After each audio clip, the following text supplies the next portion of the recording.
America தாக்குதல்களை நிறுத்தி இருக்கிற காரணத்தினால் தாங்களும் வளைகுடா நாடுகள் மீதான பதிலடி தாக்குதல்களை நிறுத்துவதாக இன்றைக்கு ஈரானும் அறிவித்திருக்கிறது. இப்படியான சூழல்ல உண்மையிலேயே தான் யுத்தத்தை நிறுத்தியதற்கான காரணத்தை இன்றைக்கு டொனால்ட் ட்ரம்ப் ஓப்பனாகவே சொல்லி இருக்கிறார். அமெரிக்காவினுடைய ஆயுத பற்றாக்குறை உச்சம் தொட்டு கொண்டிருக்கிறது. எனவே இந்த நேரத்தில் ஈரான் மீது மேலதிக தாக்குதல்களை நடத்த நான் விரும்பவில்லை என்றே சொல்லி இருக்கிறார். ஹொர்முஸ் நீர்வழி பாதையில ஈரானுடைய எச்சரிக்கைகளை தொடர்ந்து எச்சரிக்கையை கேட்காமல் பயணித்த ஒரு கப்பல் தாக்குதலுக்கு உள்ளாகி இருக்கிறது என்கிற ஒரு செய்தி வெளியாகி இருக்கிறது. இந்த செய்திகளுக்கு மத்தியில் இன்றைய நாள் அல் ஜசீரா ஒரு முக்கியமான பேட்டியை ஒளிபரப்ப இருக்கிறது. அதனுடைய முன்னோட்ட காட்சிகள் தற்போது வெளியாகி இருக்கிறது.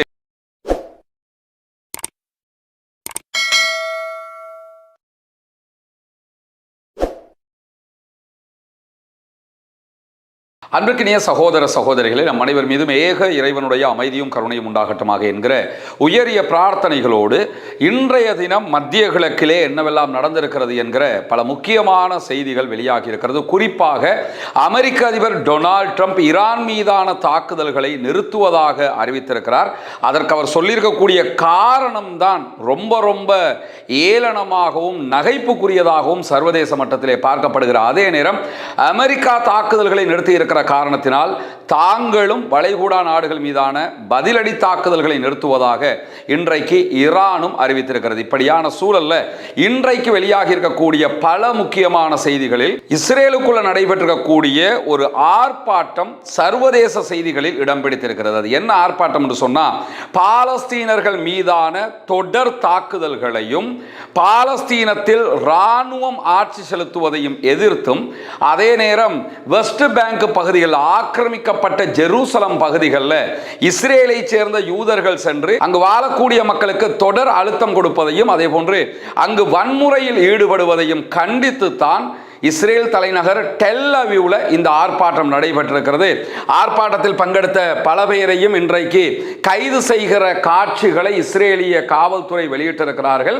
இதே நேரம் இந்த செயல்பாடுகளுக்கு மேற்கு நாடுகள், பிரித்தானியா உள்ளிட்ட நாடுகளே கண்டனத்தையும் தெரிவித்திருக்கிறார்கள். இந்த இடத்துல நம்ம புரிய வேண்டிய ஒரு விவகாரம் என்னன்னு கேட்டா, இஸ்ரேலுக்குள்ளும் நெஞ்சில் ஈரமுள்ள ஒரு சிலர் இருக்கத்தான் செய்கிறார்கள். காசா அப்பாவிகள் மீதான தாக்குதலை எதிர்க்கக்கூடியவர்கள் இருக்கத்தான் செய்கிறார்கள் என்பதை காட்டும் விதமாக இந்த ஆர்ப்பாட்டங்கள் நடைபெற்றிருப்பதை நம்ம பார்க்க முடிகிறது. இன்றைக்கு வெளியாகி இருக்கக்கூடிய செய்திகளில் மிக முக்கியமான செய்தியாக பல ஊடகங்களும் இந்த செய்தியை ஒளிபரப்பிக் கொண்டிருக்கக்கூடிய சூழல்ல தான் இன்றைய நாளில் அமெரிக்க அதிபர் டொனால்ட் ட்ரம்பினுடைய அறிவிப்புகள் வெளியாகி இருக்கிறது. அமெரிக்க அதிபர் டொனால்ட் ட்ரம்ப் ராஜதந்திர பேச்சுவார்த்தைகளுக்கு இடமளிப்பதற்காக யுத்த நிறுத்தத்தை கொண்டு வந்திருக்கிறார் என்று சொல்லி ஐக்கிய நாடுகள் சபைக்கான அமெரிக்காவினுடைய தூதர் மைக் வால்டர் வெளியிட்டிருக்கக்கூடிய அறிவிப்பு வெளியாகி இருக்கிறது. ஆனால் உண்மை இதுவல்ல என்பது இரண்டாவது விவகாரம். மைக் வால்டருடைய அறிவிப்பு இன்றைக்கு Wall Street journal, New York times உள்ளிட்ட பல ஊடகங்களிலும் வெளியாகி இருக்கக்கூடிய சூழல்ல அமெரிக்க அதிபர் டொனால்ட் ட்ரம்ப் பேச்சுவார்த்தைகளுக்கு சிறிது இடம் கொடுத்திருக்கிறார். முதலில் ராஜதந்திரத்தை அவர் விரும்புகிறார். ராஜதந்திரம் ஒத்துவராத நேரத்தில் தான் அவர் சண்டைக்கு விரும்புகிறார் என்று சொல்லி இன்றைக்கு அவருடைய அறிவிப்பில் நம்ம பார்க்க முடிகிற அதே நேரத்தில் தெஹ்ரான் வாஷிங்டன் பேச்சுவார்த்தைகளுடைய தன்மை குறித்து மேலதிக விவரங்கள் எதையுமே மைக் வால்டர் தெரிவிக்காத நிலையில தான் இந்த சண்டை நிறுத்தம் ஓரளவுக்கு நம்ம பார்க்கிற மாதிரி இருப்பதை நம்ம பார்க்க முடியும். ஏன்னா நேற்று இரவு எந்த தாக்குதல்களையும் ஈரான் மேல அமெரிக்கா நடத்தி இருக்கவும் இல்லை, ஈரானும் அமெரிக்காவினுடைய நிலைகள் மேல தாக்குதல்களை நடத்தவும் இல்லை. இந்த சூழலில் தான் இந்த மைக் வால்டருடைய அறிவிப்பு வெளியாகி இருக்கிறது. ஆனால் அமெரிக்க அதிபர் டொனால்ட் ட்ரம்பை பொறுத்தவரையில் நமக்கு தெரியும், மைக்குக்கு முன்னாடி நின்னாருன்னா அவருடைய மூளை ஆஃப் ஆகிரும். அந்த அடிப்படையில் எதையெல்லாம் நினைக்கிறாரோ அதையெல்லாம் சொல்லிடுவார். உண்மையிலேயே தான் யுத்தத்தை நிறுத்தியதற்கான காரணத்தை இன்றைக்கு டொனால்ட் ட்ரம்ப் ஓப்பனாகவே சொல்லி இருக்கிறார். அமெரிக்காவினுடைய ஆயுத பற்றாக்குறை உச்சம் தொட்டு கொண்டிருக்கிறது. எனவே இந்த நேரத்தில் ஈரான் மீது மேலதிக தாக்குதல்களை நடத்த நான் விரும்பவில்லை என்றே சொல்லி இருக்கிறார். நம்முடைய வீடியோவில் 2 நாட்களுக்கு முன்பதாக அமெரிக்காவினுடைய பென்டகனுடைய அதிகாரி வெளியிட்டிருந்த செய்திகளை நம்ம சுட்டிக்காட்டியிருந்தோம். அமெரிக்கா ஈரான் மீது தொடுத்திருந்த இந்த யுத்தத்தினால அமெரிக்காவினுடைய ஆயுத கையிருப்பு பாதிக்கு பாதி குறைந்து விட்டது. அவங்க கிட்ட இருக்கக்கூடிய ஆயுதங்கள்ல பாதி மொத்தமாக குறைஞ்சிருச்சு. இன்னும் பாதி ஆயுதங்கள் தான் அவங்ககிட்ட இருக்குது என்கிற நிலையில் அதையும் அவங்க தாக்குதலுக்கு பயன்படுத்த விரும்பல. காரணம் என்னன்னு கேட்டால், ஆல்ரெடி உக்ரைனுக்கும் ரஷ்யாவுக்கும் யுத்தம் நடந்துகிட்டு இருக்குது. அந்த யுத்தத்தில் அமெரிக்கா சப்போர்ட் பண்ணி கொண்டிருக்கிறாங்க. அதே மாதிரி எந்த நேரத்தில் வேண்டுமென்றாலும் தைவானை சைனா தாக்கலாம் என்கிற ஒரு அச்சம் இருக்கிறது. தைவான் மேல சீனா அட்டாக் பண்ண ஆரம்பிச்சிட்டாங்கன்னு சொன்னா அந்த தாக்குதலுக்கு முகம் கொடுப்பதற்கு அமெரிக்காவால் முடியாமல் போய்விடும். இது இரண்டாவது பிரச்சனை. எல்லாத்துக்கும் மேல இருக்கக்கூடிய பெரிய பிரச்சனை என்னன்னு கேட்டா, அரபு நாடுகள் மேல ஈரான் தொடர் தாக்குதல்களை நடத்துகிறது. அந்த தாக்குதல்களை அவர்களால் தடுக்க முடியாமல் இருக்குது. ஏன்னா டிஃபென்சிவ் வெப்பன் அவங்ககிட்ட மொத்தமாகவே குறைந்திருக்கக்கூடிய செய்திகள் தொடர்ந்து வெளியாகி வருது. அந்த நேரத்தில் தான் எதை பேசணும் எதை பேசக்கூடாதுன்னு ஒன்று இருக்குல்ல, மைண்ட் வாய்ஸ் எல்லாம் வெளியில் பேசுகிறதா சொல்லுவாங்கல்ல, அது மாதிரி அமெரிக்க அதிபர் டொனால்டு ட்ரம்ப் தன்னுடைய மைண்ட் வாய்ஸை வெளியில் பேசியிருக்கிறாரு. ஆயுத பற்றாக்குறை தான் நாங்கள் ஈரான் மீது தாக்குதல் நடத்துவதை குறைப்பதற்கான அல்லது நிறுத்துவதற்கான அடிப்படை காரணம் என்பதை தெளிவுபடுத்தி இருக்கிறார். எனவே ஆயுத பற்றாக்குறை ஏற்பட்டிருக்கிறது, ஈரான் மீண்டும் மீண்டும் யுத்தத்திலே ஜெயித்திருக்கிறது என்பதை இந்த செய்திகள் காட்டுவதை நம்ம புரிந்து கொள்ளுகிற அதே நேரத்தில் 2 இரவுகளாக அமெரிக்காவினுடைய தாக்குதல்கள் இல்லாத நிலையில் வளைகுடா நாடுகள் மீதான தாக்குதல்களை நாங்கள் நிறுத்துகிறோம் என்று சொல்லி இன்றைக்கு ஈரான் விடுத்திருக்கக்கூடிய அறிவிப்பில் சொல்லி இருக்கிறாங்க. வாஷிங்டன் ஈரான் மீதான தாக்குதல்களை நிறுத்தி இருக்கிறது. அதே போன்று ஈரான் வாஷிங்டனுடைய தளங்கள் மீதான தாக்குதல்களை நிறுத்தி இருக்கிறது. தொடர்ந்தும் எங்கள் மீது தாக்குதல் நடத்தப்பட்டால் பதிலடி தாக்குதல்களை வளைகுடா நாடுகளில் இருக்கக்கூடிய அமெரிக்காவுடைய தளங்கள் மேல நாங்கள் நடத்துவோம் என்று சொல்லி இன்றைக்கு IRGC விடுத்திருக்கக்கூடிய அறிவிப்பில் தெளிவாக குறிப்பிட்டிருக்கக்கூடிய நேரத்தில் தான் இன்றைய நாளில் ஹொர்முஸ் நீர்வழி பாதையில் ஈரானுடைய எச்சரிக்கைகளை தொடர்ந்து எச்சரிக்கையை கேட்காமல் பயணித்த ஒரு கப்பல் தாக்குதலுக்கு உள்ளாகி இருக்கிறது என்கிற ஒரு செய்தி வெளியாகி இருக்கிறது. இந்த செய்தியை பொறுத்தவரையில் குறித்த கப்பல் ஈரானுடைய பேச்சை கேட்காமல் பயணித்துக் கொண்டே இருந்ததாகவும், நீங்கள் பேச்சை கேட்காம போனால் நாங்கள் அட்டாக் பண்ணுவோம்னு அவங்க எச்சரிக்கை விடுத்திருந்தாங்க. ஆனாலும் ஈரான் அவர்கள் மீது தொடர்ந்து உடனடியாக அட்டாக் பண்ணவே இல்லை. இந்த கப்பலுடைய வெடிப்புக்கான காரணம் என்னன்னு கேட்டால், அந்த கப்பல் பயணித்த பாதையில் ஈரான் ஆல்ரெடி வைத்திருந்த கடல் கன்னிவெடிகள் இருந்த காரணத்தினால கடல் கன்னிவெடிகளில் சிக்கித்தான் இந்த தாக்குதலுக்கு கப்பல் உண்டாகி இருக்கிறது. எனவே கடல் கன்னிவெடிகளில் சிக்கிய 2வது கப்பலாக இந்த கப்பலை பார்க்க முடியும். அமெரிக்காவுக்கு எதிராக ஈரான் பலவிடுத்தம் இந்த செய்திகளை சொன்னாலும் அமெரிக்காவை நம்பி சில கப்பல்கள் பயணிக்கிற போது இந்த ஆபத்தான சூழ்நிலையை அந்த கப்பல்கள் சந்திக்கிறார்கள் என்கிற வகையில் தான் இன்றைக்கு இந்த சம்பவமும் நடைபெற்றிருப்பதை நம்ம பார்க்க முடியும். எனவே ஈரான் கடல் கன்னி வெடிகளை வைத்திருக்கிறோம் என்று சொல்லுவது வெறும் வார்த்தை ஜாலம் அல்ல, பேச்சுக்கு சொல்லவில்லை, உண்மையாகவே சொல்லிக் கொண்டிருக்கிறது என்பதற்கான 2வது ஆதாரமாக இந்த கப்பல் இன்றைக்கு கன்னி வெடிகளில் சிக்கி பாதிக்கப்பட்டிருக்கிறது என்கிற செய்தி அமைந்திருப்பதை நம்ம பார்க்க முடிகிறது. இப்படியான சூழல்ல தான் இன்றைய நாளும் ஹவுத்திகள் யமன்ல இருந்து சவுதி அரேபியாவினுடைய தளங்களை நோக்கி தாக்குதல்களை நடத்தி இருக்கிறார்கள். சவுதி அரேபியாவும் யமன்ல ஹவுத்திகளுடைய நிலைகளை நோக்கி தாக்குதல்களை நடத்தி இருக்கக்கூடிய செய்திகள் வெளியாகி இருக்கிறது. இந்த செய்திகளுக்கு மத்தியில் துருக்கியினுடைய தயாரிப்பாக இருக்கக்கூடிய ஒரு ஆளில்லா விமானத்தை நாங்கள் சுட்டு வீழ்த்தி இருக்கிறோம் என்கிற செய்திகளை இன்றைக்கு ஹூத்தி படைப்பிரிவினர் வெளியிட்டிருப்பதை நம்ம பார்க்க முடியும். இந்த துருக்கியினுடைய ஆளில்லா விமானங்களை பொறுத்தவரையில் துருக்கி விமானத்தை கொடுத்து ஹூத்திகளுக்கு அட்டாக் பண்ணுங்கன்னு கொடுக்குறாங்கன்ற அர்த்தம் கிடையாது. துருக்கியில் தயாரிக்கப்பட்ட ஆளில்லா விமானங்களை ஆல்ரெடி சவுதி அரேபியா வாங்கி கொண்டிருக்கிறது. துருக்கிக்கும் சவுதி அரேபியாவுக்கும் இடையில மிலிட்டரி அக்ரிமெண்ட் இருக்கிற அடிப்படையில் அவங்க ஆயுத விற்பனை செய்கிறார்கள். உலகத்தில் இந்த ட்ரோன் உற்பத்தியில் முன்னணியில் இருக்கக்கூடிய நாடுகளில் ஈரான் எவ்வளவு முன்னணியில் இருக்குதோ அதே அளவுக்கு துருக்கியும் முன்னணியில் இருக்கக்கூடிய ஒரு நாடு. அதையும் தாண்டி துருக்கி நேட்டோ நாடுகளில் மிக முக்கியமான பவர் கொண்ட ஒரு நாடாகவும் இருக்கிறது. அந்த அடிப்படையில் துருக்கிட்ட இருந்து பல நாடுகளும் ஆயுதங்களை வாங்குறாங்க. சவுதி அரேபியாவும் ஆயுதங்களை பெற்றுக்கொண்டிருக்கிறது. அந்த ஒரு ஆளில்லா விமானத்தை தான் இன்றைக்கு யமன்ல இருக்கக்கூடிய ஹவுதீஸ் சுட்டு வீழ்த்தி இருக்கிறார்கள் என்கிற செய்திகள் வெளியாகி இருக்கிறது. இந்த செய்திகளுக்கு மத்தியில் இன்றைய நாள் அல் ஜசீரா ஒரு முக்கியமான பேட்டியை ஒளிபரப்ப இருக்கிறது. அதனுடைய முன்னோட்ட காட்சிகள் தற்போது வெளியாகி இருக்கிறது.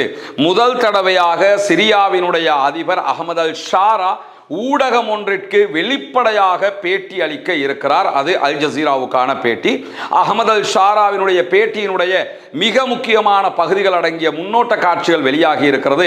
அந்த முன்னோட்ட காட்சிகள் தொடர்பாக அல் ஜசீரா வெளியிட்டிருக்கக்கூடிய பிரேக்கிங் நியூஸ்ல என்ன சொல்லியிருக்கிறாங்கன்னு கேட்டா, இஸ்ரேலோடு ஒரு பாதுகாப்பு ஒப்பந்தம் செய்வதற்கு சிரியா பல நாடுகளோடும் பேசி வருகிறது என்கிறார் அகமது அல் ஷாரா. அகமது அல் ஷாரா யாருங்கிறது நமக்கு தெரியும். ஆல்ரெடி இவர் ISIS பயங்கரவாத குழுவோடு இருந்தவர். இவருடைய தலைக்கு பல மில்லியன் அமெரிக்க டாலர்களை அமெரிக்கா அறிவிச்சிருந்தது. பின்னாட்கள் ISல இருந்து பிரிஞ்சவர் தனியான ஒரு படைப்பிரிவு HTC என்கிற ஒரு படைப்பிரிவை உண்டாக்கினார். அந்த படைப்பிரிவு தான் சிரியாவுக்குள்ள பஷர் அல் அசாதினுடைய ஆட்சியை கவிழ்த்து ஆட்சியை பிடிச்சாங்க. அதற்கு பல நாடுகளும் சப்போர்ட் பண்ணியிருந்தாங்க. பின்னாட்கள் அமெரிக்கா அவர் மீது விடுத்திருந்த தடை, அதே போன்று சிரியா மேல விதிக்கப்பட்டிருந்த எல்லா தடைகளையும் நீக்கி இருக்கிறார்கள். அகமது அல் ஷாராவுடைய ஆட்சி தற்போது சிரியாவில் நடைபெற்று வருகிறது. அவங்க பாராளுமன்றத்தையும் மீள அமைத்திருக்கக்கூடிய சூழல்ல முதல் தடவையாக அவர் ஊடகங்களுக்கு பேட்டியை கொடுக்கிறார். கொடுக்கிற நேரத்திலே அவர் என்ன சொல்றாருன்னா, இஸ்ரேல் சிரியாவினுடைய கோலான் குன்றுகள் பகுதிகளை எல்லாம் கைப்பற்றி இருக்கிறதே என்று கேட்கும்போது, இஸ்ரேலோட நீங்க ஏன் சண்டைக்கு போகல என்கிற கேள்விக்கு, நாங்கள் இஸ்ரேலோடு தற்போதைய நிலையில் ஒரு சண்டையை பிடிப்பதற்கு விரும்பவில்லை, இஸ்ரேலோட ஒரு ஒப்பந்தத்துக்கு போறதுக்கு தான் விரும்புகிறோம்.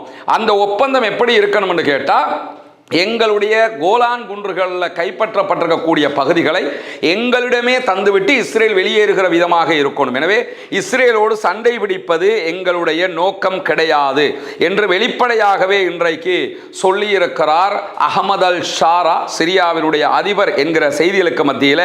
மேலதிகமாக லெபனானில் இருக்கக்கூடிய ஹிஸ்புல்லாக்களோடு நீங்கள் சண்டையிட இருப்பதாக அமெரிக்க அதிபர் டொனால்ட் ட்ரம்ப் சொல்லிக்கொண்டே இருக்கிறாரே.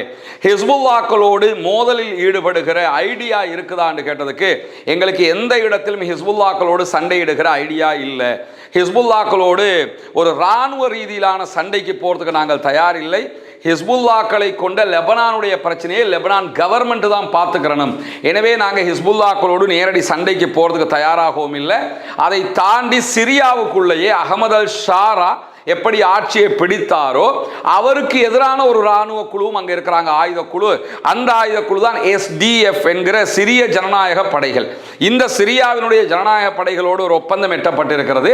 இந்த சிரிய ஜனநாயக படைன்னா நீங்க எப்படி புரிஞ்சுக்கணும்னு கேட்டா, பஷர் அல் அசாதினுடைய படைகள் அவர் ஆட்சியில இருந்து கவிழ்க்கப்படும் போது அந்த இராணுவம் டிசோல் ஆயிச்சா இல்லையா, அந்த இராணுவத்தில் இருந்த பல பேரும் இந்த SDF என்கிற சிரிய ஜனநாயக படைகள்ல தான் இருக்கிறாங்க.